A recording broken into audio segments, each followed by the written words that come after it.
Sometime long ago, back in August of 2013, there was a 17-year-old me playing on a GTA 4 public server with two of my closest friends at the time. One of them being Ryan, and the other we'll call Potato. We don't talk to Potato anymore for reasons I cannot disclose.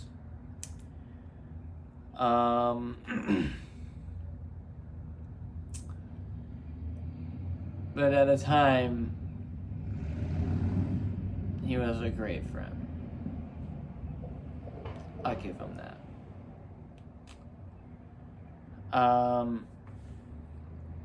We were all playing, and we hatched this wild idea, and apparently there was a sleepover happening at another friend's house, and we'll give him the moniker Devil Dog.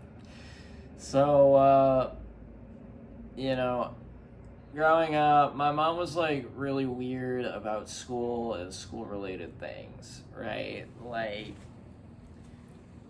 the week before summer, my summer essentially ended because my mom wanted me to live on like a school schedule and get established into it. So by the time school hit, whatever. It usually never fucking worked. I just had really bad anxiety. I could like never get to sleep as a kid,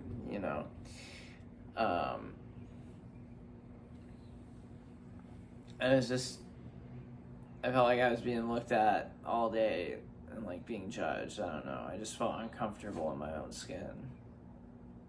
It's truly sad. I think it ruined the high school experience for me. I wish I could have had this type of body throughout my life, but that's okay, I didn't get that normal American kid high school experience, but that's whatever.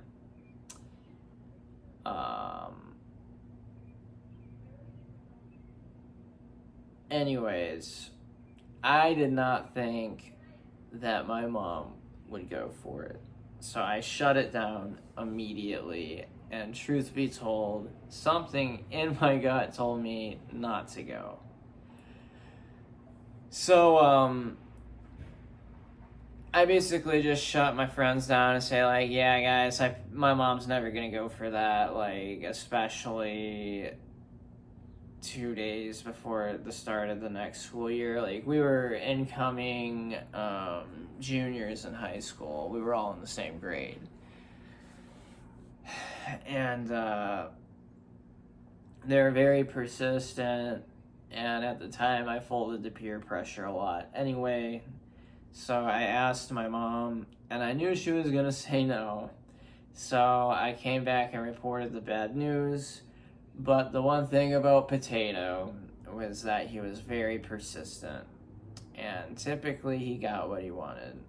Not to mention, this man was a silver-tongued MFer, and somehow, someway, convinced my mom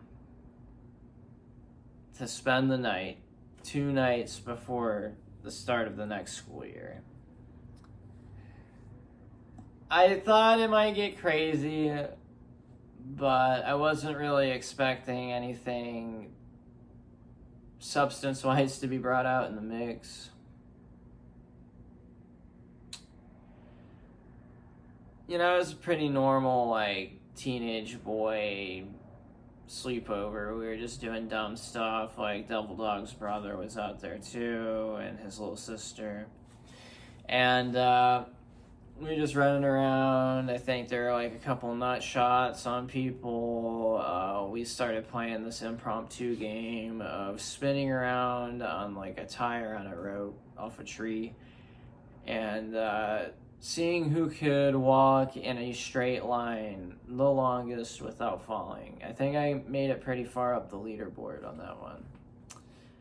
I guess it was just preparation for being an alcoholic later in life.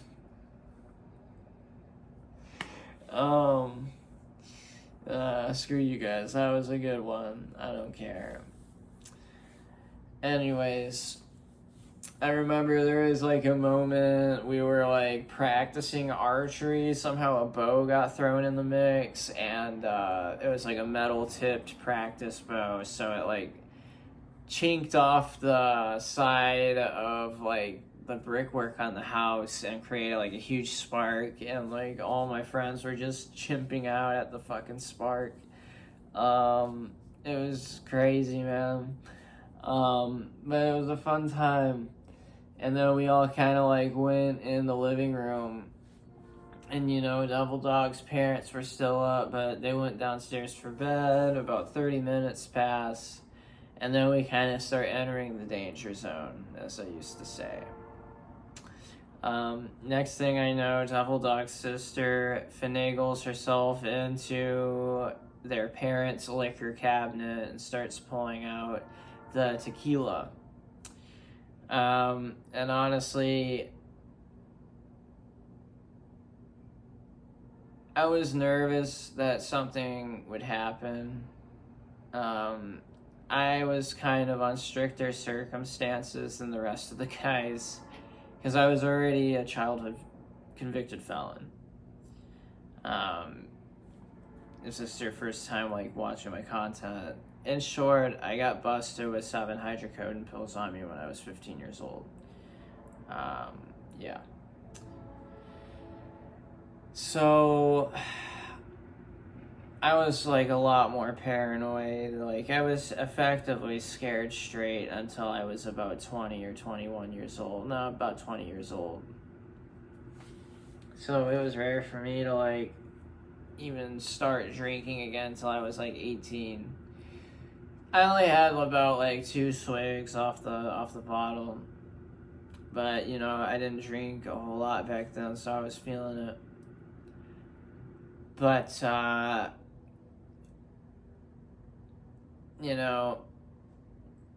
of the other guys, they're taking more swigs, and for some reason, like Potato always had like this competition thing with Devil Dog, and I think he was always trying to like be perceived as the more manly and the smarter and the stronger and the cooler. So like he just wanted to do anything larger and bigger, but I think maybe deep down sometimes he was a little insecure by him.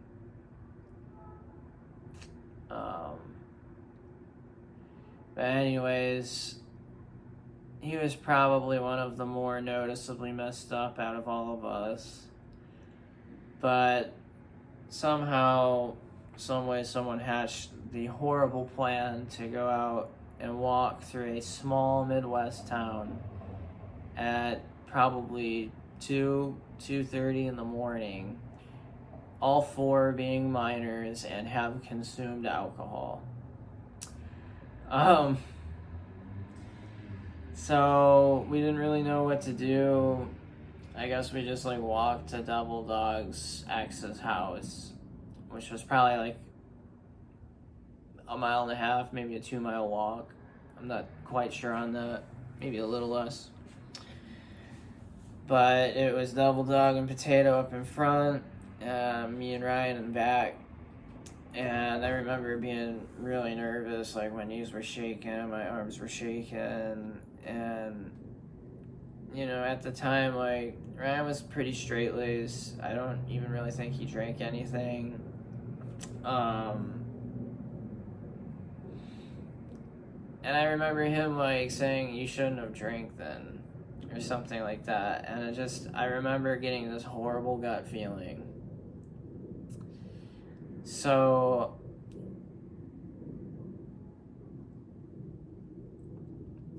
we get to like the horseshoe road that Devil Dog's ex lives, right? And there's like active road construction happening, but it's like overnight, so the job site's like, nobody's there.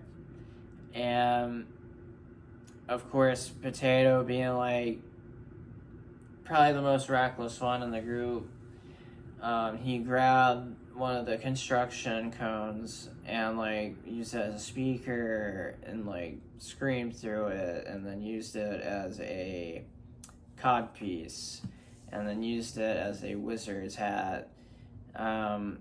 If you guys have seen like Adam DeMamp on Workaholics, that is pretty much Potato. Just imagine curly hair instead. He was wild, man. So we realize that he's kind of feeling it, you know. So Ryan walks him back to Devil Dog's house, Devil Dog's parents' house, and I stay with Devil Dog. He wants me to stay with him. And he's like, you know, while we're at it, they had already walked away at this point. He said, let's have some fun with them. So he pulls out his phone, and I remember being so infatuated with this phone at the time because I had like a mouse ball on it, and that's how you like navigated the screen. It was so interesting. And he called Ryan up, and he said he basically was like making a message saying like, hey man, we just got stopped by the cops, like we're going to jail, just tell my mom to bail us, tell my mom I love her, blah blah blah blah blah. And then all of a sudden he hears, oh shit, and then it's just like a sudden hang up, right? That is because as he's recording this call, I'm looking at like a quarter mile down the road, and I can see a police car with the searchlight on, going up and down the tall grass to see if there's people in there. So like we're on the sidewalk here, the cop car's there, and they're looking that way. And I slapped Devil Dog on the arm. I said, holy fucking shit, look. And that's when he said, oh shit, and he hung up the phone, and we ran back closer to his ex's house. And he said, find somewhere to hide, I'll come back and get you. So I didn't know what to do. I ran through a cut through that led to a bike trail that on either side was just dense brush. So I remember I somehow found my way in perhaps the thickest thicket of raspberry bushes, and mind you, raspberries have thorns. And I just remember sitting in it for the longest time with a lot on my mind and my adrenaline just coursing, because I hear a car stop, get out, turn into the bike path.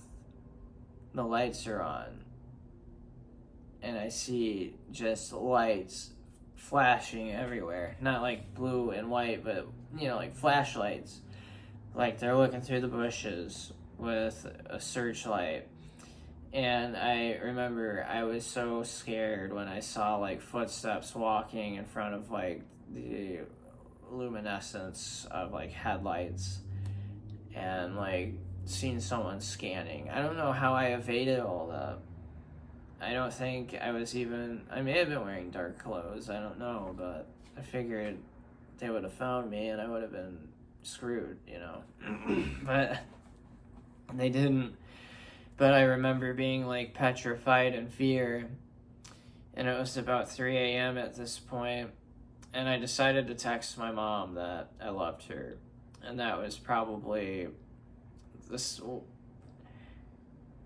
most intense moments that I cannot believe I made it out from, like, totally evade, was just the fact that I literally hid from the police. And, you know, not everyone can say that, and that's just cool. But, yeah, I remember it took me a while to get back out, but I knew eventually I had to get out, right? So I busted out of the bush, and I took my moccasins off because I needed to sprint, and I didn't care that I had to sprint on, you know, pavement.